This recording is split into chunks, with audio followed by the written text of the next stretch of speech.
جب بچہ گھر میں پیدا ہوتا ہے تو بچے کی پیدائش کے بعد ماں اور بچے کو جس کمرے میں یا گھر میں رکھا جاتا ہے اور اس میں وہ 40 دن رہتے ہیں، تو کیا وہ گھر یا وہ کمرہ ناپاک ہو جاتا ہے؟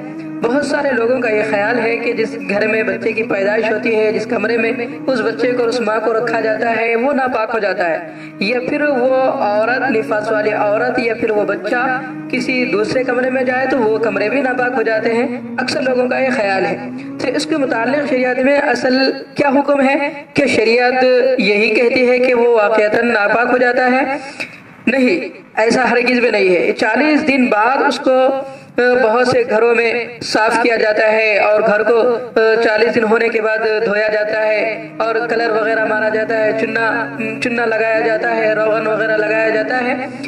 یہ سمجھا جاتا ہے کہ بھئی اب گھر پاک ہو جائے گا دھونے سے اور چنا کرنے سے، اس سے پہلے وہ ناپاک تھا۔ ایسا سمجھنا حقیقت میں کیا ہے؟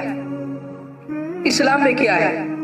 تو اسلام یہ کہتا ہے کہ صفائی ستھرائی تو بہت اچھی چیز ہے، مگر گھر یا کمرے کے ناپاک ہونے کا جو تصور کرنا ہے کہ بھئی نفاس والی عورت کے داخل ہونے سے یا بچے کی پیدائش پر کمرہ ناپاک ہوتا ہے، یہ تصور بالکل غلط ہے۔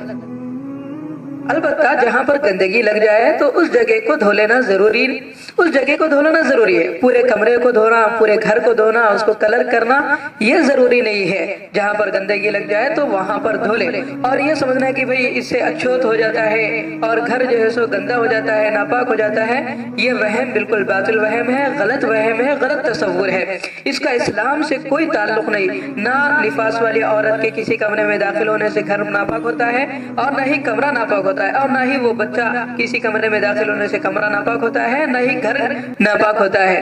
بلکہ اگر اس کی گندگی لگ جائے تو اس گندگی کو وہاں پر جہاں لگی ہے وہ ناپاک ہے، اسے دھو لے، پورے گھر کو دھونا ضروری نہیں ہے۔ اللہ تبارک و تعالیٰ سے دعا ہے کہ اللہ تعالیٰ ہمیں اس غلط تصور سے بچنے کی توفیق نصیب فرمائے اور ان رسومات سے بچنے کی توفیق نصیب فرمائے۔